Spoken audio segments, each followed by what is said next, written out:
السلام علیکم ورحمۃ اللہ وبرکاتہ۔ آج میرا ٹاپک ہے غم سے کیسے چھٹکارا پائیں۔ ہر انسان کی زندگی میں کچھ نہ کچھ ایسی چیزیں آ جاتی ہیں کہ جو ان یوزول ہوتی ہیں اور انسان ایکسپیکٹ نہیں کر رہا ہوتا کہ اس کی لائف میں یہ سب کچھ ہوگا۔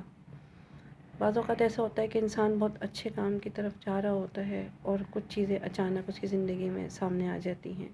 کبھی کبھی ایسا ہوتا ہے کہ وہ کوئی اسٹرگل کر رہا ہوتا ہے تو اس کا نتیجہ بجائے اچھا ہونے کے الٹا نکل آتا ہے۔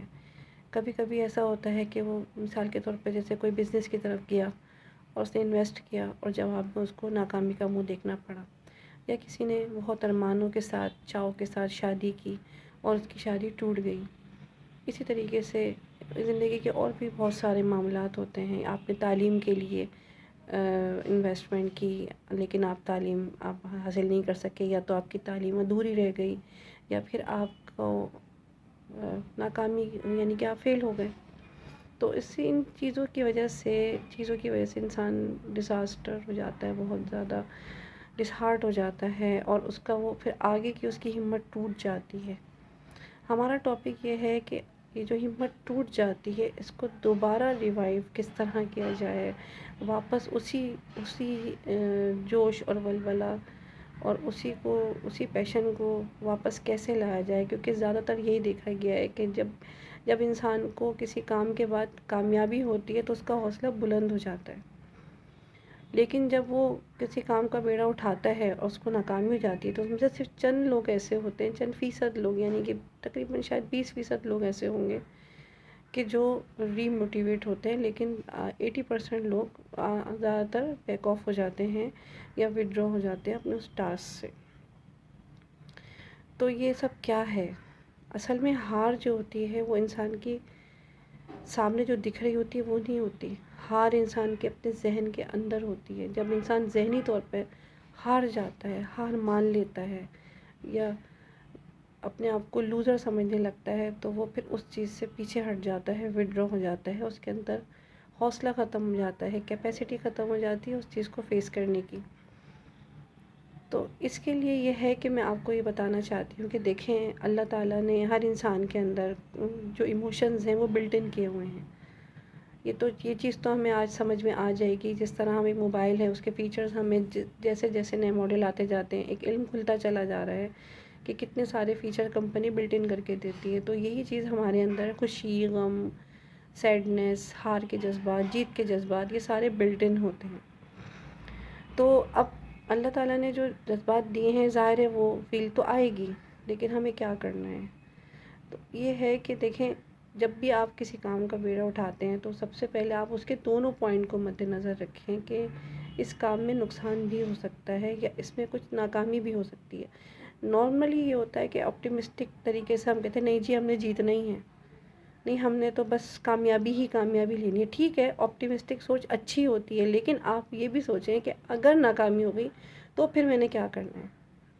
تو اس کے حوالے سے کوئی سا بھی کام جب آپ کرنے سے پہلے یہ سوچ لیں گے تو دیکھیں، اس کے بعد پھر آپ کو اگر خدا نہ خواستہ کوئی نیگیٹیوٹی آتی ہے تو آپ کو اتنا برا طریقے سے ریئیکٹ نہیں ہوگا جتنا آپ ایک ہی وے پہ اگر آپ سوچ رہے ہوتے ہیں۔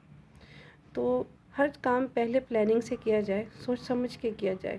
دیکھیں جو ہو گیا ماضی میں وہ ہو گیا، اس کو تو چھوڑ دیں، مٹی ڈالیں، کیونکہ اس کو سوچنے سے سوائے اداسی کے، غم کے اور پریشانی کے کچھ حاصل نہیں ہوگا۔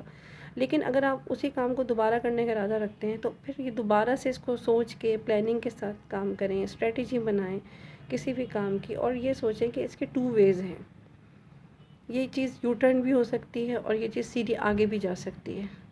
تو یہ ہے کہ جب آپ ایک لائحہ عمل کر کے جائیں گے تو پھر وہ آپ کو وہ چیز بعد میں اتنی تیز آپ کو تکلیف نہیں دے گی جتنا آپ کو فرسٹ اٹیمپٹ میں ہوا تھا۔ باقی یہ ہے کہ جو بھی ناکامی ہوئی ہے اور جو بھی آپ کے اندر غم ہے، اس کے اللہ تعالیٰ نے اس کے بچنے کے لیے اسپیشلی اپنے آپ کو اسٹرانگ کریں، کیونکہ جب تک آپ اسپیشلی اسٹرانگ نہیں کریں گے آپ کسی بھی چیز میں آگے نہیں جا سکتے، آپ آگے ڈیسیجن نہیں لے سکتے۔ تو اس کے لیے آپ تہجد کی نماز پڑھیں، تہجد کی نماز سے آپ کو اسپیشلی آپ اسٹرانگ ہوں گے۔ اور آپ کو ایک انرجی ملے گی، ایک طاقت ملے گی، پھر آپ دعائیں پڑھیں گے اور آپ قرآن کا سہارا لیں، جس میں آپ نبیوں کے واقعات پڑھیں گے تو اس سے زیادہ ان کی زندگی میں تکالیف آئی ہیں، تو آپ کو ڈھارس بنے گی. پھر آپ اللہ پہ توکل کریں گے. توکل کر کے آپ اللہ تعالیٰ کی حکم کے بغیر تو کچھ بھی نہیں ہو سکتا. اللہ تعالیٰ کے حکم کے بغیر پتہ بھی نہیں ہل سکتا. تو یہ سب جو کچھ ہو رہا ہے بیسکلی یہ ہم پلان نہیں کر رہے ہوتے، اللہ کی طرف سے ہو رہا ہوتا ہے. تو اللہ تعالیٰ کی مشیت سمجھ کے انسان صبر کر لے اور خاموش ہو جائے. اس کے زیادہ وہ کیا کر سکتا ہے، اور پھر یہ انتظار کرے کہ اللہ تعالیٰ اس سے بہتر کا سلسلہ رہیں گے. دعا کرے انسان لیکن ہمت نہ ہارے. دعا کر کے ہمت نہ ہارے اور پھر کوشش کرے. جیسے ہم نے ایک مثال سنی تھی کہ جو تھے ایک بہت مشہور، مجھے ان کا نام یاد نہیں آ رہا ابھی، یا تو سکندر اعظم تھے یا کیا تھے. تو انہوں نے جنگ ہارنے کے بعد دیکھا کہ چیونٹی اوپر چڑھ رہی ہے دیوار پہ، وہ پھر گر جاتی ہے، پھر چڑھتی ہے، پھر گر جاتی ہے، پھر چڑھتی ہے. یہ تو شاید سب نے سنی ہوئی ہوگی، لیکن انہوں نے اس چیز سے اپنی ہمت باندھی کہ اب یہ اتنی اسٹرگل کر سکتی ہے تو میں کیوں نہیں. ہم عام طور پہ ایک ہی دفعہ جب گرتے ہیں تو بس ہم سوچتے ہیں بس اب تو ہم اٹھ ہی نہیں سکتے. ہم وہیں اپنے سارے حوصلے ہار کر، سارے ہم اپنی کشتیاں جلا کے ہم بیٹھ جاتے ہیں اور ہم کہتے ہیں نہیں اب ہم اس راستے پہ جانا ہی نہیں ہے.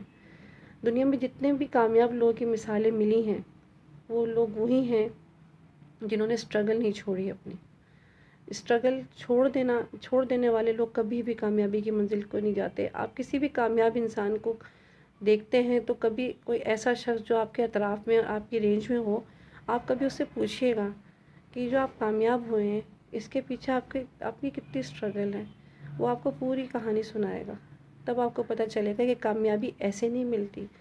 کامیابی ایک آئس برگ کی طرح سے ہے جس کا صرف 1% حصہ نظر آتا ہے، باقی 9% حصے جو ہے اس کے پانی کے اندر ہوتے ہیں. تو یہی میری بات تھی، ہوپس آپ کو سمجھ میں آئے گی. جزاک اللہ. اللہ حافظ.